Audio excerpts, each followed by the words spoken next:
ഈ ചിത്രത്തിൽ കാണുന്ന ഒരുത്തരെ നിങ്ങൾ കണ്ടില്ലേ? ഇവന്റെ പേരാണ് സായി കൃഷ്ണ എന്ന് പറയുന്നത്. ഇവൻ സമൂഹ മാധ്യമങ്ങളിൽ അറിയപ്പെടുന്നത് സീക്രട്ട് ഏജന്റ് എന്നൊക്കെയാണ്. കാറിനകത്തിരുന്നും മറ്റുമൊക്കെ ഓരോ കാര്യങ്ങളെക്കുറിച്ച് സംസാരിക്കലാണ് ഇവന്റെ പതിവ്. ഇവന് കണ്ടന്റിന് അങ്ങനെ പ്രത്യേകിച്ച് ക്ഷാമമൊന്നും അങ്ങനെ ഉണ്ടാകാറില്ല.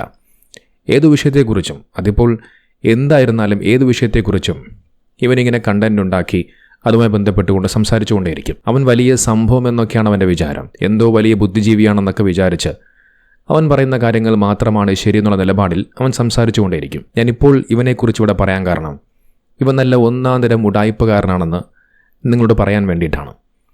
നമുക്കറിയാം, 2-3 ദിവസങ്ങളിലായി കേരളത്തിൽ വലിയ രീതിയിൽ ചർച്ച ചെയ്യപ്പെട്ടൊരു വിഷയമാണ് ഷിംജിത എന്ന് പറയുന്ന ഒരു സ്ത്രീ ദീപക് എന്ന് പറയുന്ന നിരപരാധിയായ ഒരു പാവം മനുഷ്യനോട് ചെയ്ത ക്രൂരത. ആ വിഷയം കേരളത്തിൽ വലിയ രീതിയിൽ ചർച്ചയായി. അതുമായി ബന്ധപ്പെട്ടുകൊണ്ട് കേരളത്തിലെ ഒട്ടുമിക്ക യൂട്യൂബർമാരും സോഷ്യൽ മീഡിയയിൽ വീഡിയോ ചെയ്യുന്നവരുമൊക്കെ ആ വിഷയത്തെക്കുറിച്ച് വീഡിയോ ചെയ്തു. സോഷ്യൽ മീഡിയയിലും ഇൻസ്റ്റഗ്രാമിലും ഫേസ്ബുക്കിലും അടക്കം ഞാനും നിരവധി വീഡിയോകൾ ചെയ്തു. എന്നാൽ ഞാൻ ഈ ഒരു വിഷയത്തിൽ മതം കലർത്തിക്കൊണ്ട് സംസാരിച്ചു എന്നുള്ളതാണ് ഇവന്റെ വാദം. ഏതാനും കുറച്ച് ദിവസങ്ങൾക്ക് മുമ്പ് ഈ ഒരു വിഷയവുമായി ബന്ധപ്പെട്ടുകൊണ്ട് ഇവനൊരു വീഡിയോ ചെയ്തു. ആ വീഡിയോയിൽ ഇവൻ ഗതാഗത വകുപ്പ് മന്ത്രിയായിട്ടുള്ള ഗണേഷ് കുമാറിനോട് ഇവൻ്റെ ഒരു അഭ്യർത്ഥന വെക്കുന്നുണ്ട്. ഇങ്ങനെ സഹായമൊക്കെ ചോദിക്കുന്നുണ്ട്. ബസ്സിൽ CCTV ക്യാമറ വെച്ച് തരൂ, ആണുങ്ങൾക്കും പെണ്ണുങ്ങൾക്കും സെപ്പറേറ്റ് ഇരിക്കാൻ വേണ്ടിയിട്ട് ഒരു മറ അല്ലെങ്കിൽ ഒരു ബാരിക്കേഡൊക്കെ വെച്ച് തരൂ എന്നൊക്കെ ഗണേഷ് കുമാറിനോട് ഇങ്ങനെ അഭ്യർത്ഥിക്കുന്ന ഒരു കാഴ്ചയായിരുന്നു അത്. ഞാൻ എന്തായാലും ആ ഒരു വീഡിയോ നിങ്ങളെ കാണിക്കാം. ഈ പെൺകുട്ടി വീണ്ടും ഒരു എക്സ്പ്ലനേഷനൊക്കെ ആയിട്ട് വന്നിട്ടുണ്ടായിരുന്നു. ആ പെൺകുട്ടിയുടെ പ്രൊഫൈലിനകത്ത് പേഴ്സണൽ ബൗണ്ടറീസ് കീപ്പ് ചെയ്യണം, അത് ഇതെന്നൊക്കെ പറഞ്ഞിട്ടുണ്ട്.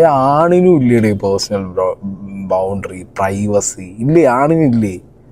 ആണിതൊക്കെ എവിടെയെങ്കിലും പണയം വെച്ച് പോകുന്നതാണോ? അതോ വിറ്റോ ആണുങ്ങൾ ഇതൊക്കെ? ആണിന് ചോദിക്കാനും പറയാനും ആളില്ലേ? ഇവിടുത്തെ ഗതാഗത മന്ത്രിയോടാണ്, ശ്രീ ഗണേഷ് കുമാർ സാറിനോടാണ്, ദയവേത് ബസ്സുകളിൽ CCTV ക്യാമറ വെച്ച് തരണം ഞങ്ങളെ സേഫ്റ്റിക്ക്.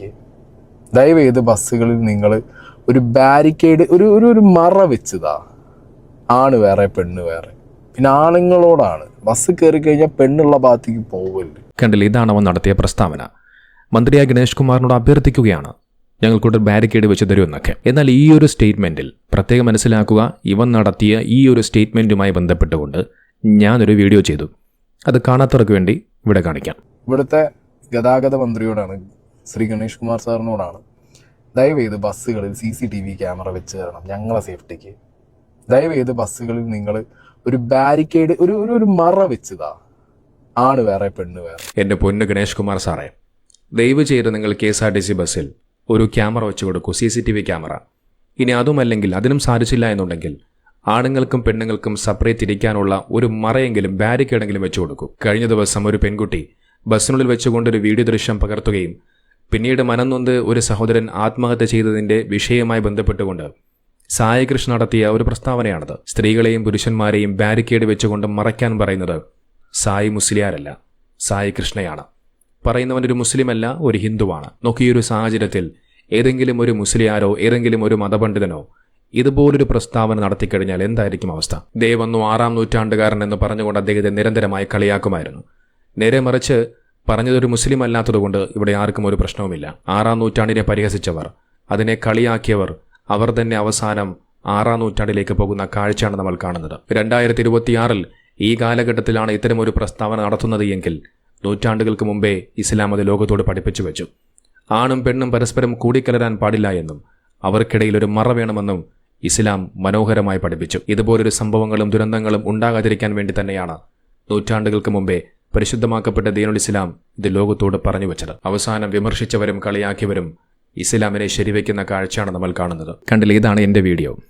ഞാനിവിടെ മതം പറഞ്ഞത് ഷിംജിത എന്ന് പറയുന്ന നരാധമിയായ സ്ത്രീ ദീപക് എന്ന് പറയുന്ന സഹോദരനോട് ചെയ്ത ക്രൂരത, ആ വിഷയവുമായി ബന്ധപ്പെട്ടുകൊണ്ടല്ല മതം പറഞ്ഞത്.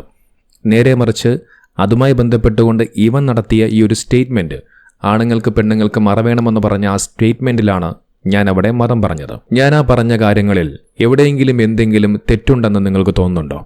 ഞാൻ പറഞ്ഞത് കറക്റ്റ് അല്ലേ? ഇത് പറഞ്ഞത് ഒരു മുസ്ലിം നാമധാരി അല്ലാത്തതുകൊണ്ട് അത് വലിയ രീതിയിൽ ചർച്ചയാകാതെ പോയി. എന്നാൽ അതേസമയം ഈ ഒരു സാഹചര്യത്തിൽ ഏതെങ്കിലും ഒരു മുസ്ലിയാരോ മതപണ്ഡിതനോ, ഇനി അതുമല്ല ഏതെങ്കിലും ഒരു മുസ്ലിം നാമധാരിയായാലും മതി, ഈ ഒരു വിഷയത്തിൽ വന്നുകൊണ്ട് ഇതേ പ്രസ്താവന നടത്തിക്കഴിഞ്ഞാൽ, അതായത് ആണുങ്ങൾക്കും പെണ്ണുങ്ങൾക്കും സെപ്പറേറ്റ് ബസ്സിൽ മറ വേണമെന്നുള്ള സ്റ്റേറ്റ്മെൻറ്റ് നടത്തിക്കഴിഞ്ഞാൽ എന്തായിരിക്കും വർഗീയവാദികളുടെ തിരിച്ചുള്ള മറുപടി? അദ്ദേഹത്തിനെ ജിഹാദിയാക്കും, തീവ്രവാദിയാക്കും, സുഡാപ്പിയാക്കും, ദേ കണ്ടില്ലേ 6-ാം നൂറ്റാണ്ടുകാരൻ വന്നിരിക്കുന്നു എന്നൊക്കെ പറഞ്ഞ് നിരന്തരമായി പരിഹസിക്കുകയും കളിയാക്കുകയും ചെയ്യുമായിരുന്നു. ഇത് തന്നെയല്ലേ ഞാനും അതിൽ പറഞ്ഞു വെച്ചത്. ആ പറഞ്ഞതിൽ എന്തെങ്കിലും തെറ്റുണ്ടോ? ഞാൻ ആ വിഷയത്തിൽ മതം പറഞ്ഞിട്ടില്ല എന്ന് അത് കണ്ടവർക്ക് വ്യക്തമായി ബോധ്യമാകും. എന്നാൽ ഇനി ഇവൻ ചെയ്തതാണ് നമ്മളെല്ലാവരും കാണേണ്ടത്. ഞാൻ നടത്തിയ ഈ ഒരു പ്രസ്താവനയെ വളച്ചൊടിച്ച് അതിൽ ഞാൻ മതം കലർത്തിയെന്നൊക്കെ പറഞ്ഞ് അതിനെ വഴിതിരിച്ചു വിട്ട് ഇവനൊരു കണ്ടന്റ് ആക്കി മാറ്റി. ഏതായാലും അവന്റെ ആ ഒരു പ്രതികരണം നമുക്കൊന്ന് കേൾക്കാം. മനുഷ്യനാണ്, ഞാനൊരു ഇന്ത്യക്കാരനാണ്, ഞാനൊരു മനുഷ്യനാണ്, ഞാനൊരു മതത്തിന്റെയും ലേബലിൽ ജീവിക്കാൻ ഇഷ്ടപ്പെടുന്നവനല്ല. ഞാൻ വളരെ സർക്കാസ്റ്റിക് ആയിട്ട് പറഞ്ഞൊരു ഐറ്റമാണത്. അത് എന്തിനു വേണ്ടി പറഞ്ഞു, എങ്ങനെ ആ സിറ്റുവേഷനിൽ അത് പറയേണ്ടി വന്നു എന്നുള്ളതൊക്കെ മോസ്റ്റ് മെജോറിറ്റി ഓഫ് ആളുകൾക്ക് മനസ്സിലാവും. അല്ലാതെ ഞാൻ നിങ്ങളെ കിതാബിനോ 6-ാം നൂറ്റാണ്ടിനും ഗ്ലോറിഫൈ ചെയ്യാൻ വേണ്ടി പറഞ്ഞൊരു ഐറ്റമാണോ? അപ്പോൾ മതം എങ്ങനെയെങ്കിലുമൊക്കെ മതത്തിന് വേണ്ടി PR ചെയ്യണം, മതം വിൽക്കണം. എന്താണ് ഷംനാദ് ഇതൊക്കെ? ഷംനാദ് മാത്രമല്ല, ഒരുപാട് പേര് ഈ ഒരു ഐറ്റമായിട്ട് പറഞ്ഞിട്ടുണ്ട്. സായി കൃഷ്ണ ഒരു ഹിന്ദു പറഞ്ഞു മറ വെക്കണം. ഞാൻ കഴിഞ്ഞ ദിവസം ഇതേ വിഷയത്തിൽ, ഈ ഷിംജിത ദീപക് വിഷയത്തിൽ ഒരു ഹിന്ദി കോണ്ടന്റ് ക്രിയേറ്റർ ഒരു റീൽ അപ്ലോഡ് ചെയ്തിട്ടുണ്ടായിരുന്നു. അതിനിടയിൽ ഒരു കമന്റ് കാണാൻ ഞാൻ ഇടയായിരുന്നു. She has intentionally targeted Hindu men. അതായത് നോർത്തിലൊക്കെ തട്ടമിട്ട മുസ്ലിം സ്ത്രീ ഒരു ഹിന്ദുവായ മനുഷ്യനെ ടാർഗറ്റ് ചെയ്ത് റീൽസ് എടുത്ത് അയാളെ ഡീഫെയിം ചെയ്ത് അയാളെ മരണത്തിലേക്ക് തള്ളി വിട്ടു എന്നുള്ള രീതിയിലുള്ള ഒരു പ്രൊപ്പഗണ്ട അജണ്ടയൊക്കെ BJP അടിച്ചിറക്കുന്നുണ്ട്. അവിടെ BJP അത് ചെയ്യുകയാണെന്നുണ്ടെങ്കിൽ ഇവിടെ മതത്തിന് വേണ്ടി സംസാരിക്കുന്നത് നിങ്ങൾ എന്താ ചെയ്യുന്നത്? അപ്പോൾ അവരെയും നിങ്ങളെയും ഒരു തൊഴുത്ത് കൊണ്ടുപോയി കെട്ടിക്കൂടെ? ഇവിടെ കേരളത്തിൽ ഒരു മനുഷ്യന്മാരും ദീപക് ഷിംജിത വിഷയത്തിൽ മതം നോക്കിയിട്ടില്ല, ഷിംജിതയുടെ തലയിലെ നട്ടം നോക്കിയിട്ടില്ല. ദീപക് എന്ന് പറഞ്ഞ മനുഷ്യൻ മരിച്ചുപോയി, അതായത് ഹിന്ദു ദീപക് മരിച്ചുപോയി എന്ന് ആരെങ്കിലും പറഞ്ഞു? ഒരു മുസ്ലിം റീൽ എടുത്തുകൊണ്ട് ഒരു ഹിന്ദു മരിച്ചുപോയി എന്ന് ആരെങ്കിലും പറഞ്ഞു? നീയൊക്കെ എന്തിനാണ് അത് വളച്ചൊടിക്കാൻ നിൽക്കുന്നത്? ഇത് മനുഷ്യന്മാർക്ക് പറ്റുന്ന ഒരു എന്താ പറയുക, ഒരു ദുരവസ്ഥ അതിന് വരാതിരിക്കാൻ വേണ്ടി സംസാരിച്ചത്. ഏത് രീതിക്കാണ് ഇവനൊക്കെ വളച്ചത്? ഞാൻ സായി കൃഷ്ണൻ, ഞാനൊരു മനുഷ്യൻ, ഞാനൊരു ഇന്ത്യക്കാരൻ, അത്ര മതി. കണ്ടില്ലേ ഇവൻ പറഞ്ഞത്? ഞാനതിൽ മതം കലർത്തി, ഞാൻ മതത്തിനെ പ്രൊമോട്ട് ചെയ്യുന്നു, മതത്തിന് വേണ്ടി PR വർക്ക് ചെയ്യുന്നു, പോരാഞ്ഞിട്ട് ഏതോ ഒരു വീഡിയോ ചെയ്തതിൻ്റെ താഴെ വന്ന കമൻറ്റുമായി താരതമ്യം ചെയ്ത് ഞാൻ പറഞ്ഞ വിഷയമായി എന്തൊക്കെയോ കൂട്ടിക്കുഴച്ചതിനെ വേറെ രീതിയിലേക്കാക്കി മാറ്റുകയാണിവൻ. പറയാത്തൊരു കാര്യത്തെ വളച്ചൊടിച്ച് അതിൽ മതം പറഞ്ഞ ഇവനല്ലേ യഥാർത്ഥ വർഗീയവാദി. സംഭവം ഇവൻ ഷിംജിത എന്ന് പറയുന്ന സ്ത്രീയുമായി ബന്ധപ്പെട്ടുകൊണ്ട് എല്ലാവരും ചെയ്യുന്നത് പോലെ ഇവനും കുറേ കണ്ടന്റ് ചെയ്തു. അവസാനം കണ്ടന്റിനൊന്നും കിട്ടാതെ അതിന് ക്ഷാമം വന്നിരുന്ന സമയത്താണ് ഇവൻ എൻ്റെ വീഡിയോ കണ്ടത്. പിന്നെ അതിൽ വേറൊന്നും നോക്കിയില്ല. അതിനെയൊക്കെ വളച്ചൊടിച്ച് വേറൊരു തരത്തിലേക്ക് കൊണ്ടുപോയി അതിനെയും ഇവൻ കണ്ടന്റാക്കി. നോക്കിയത് ആരാണ് പറയുന്നത് എന്നുകൂടി നാം ആലോചിക്കണം.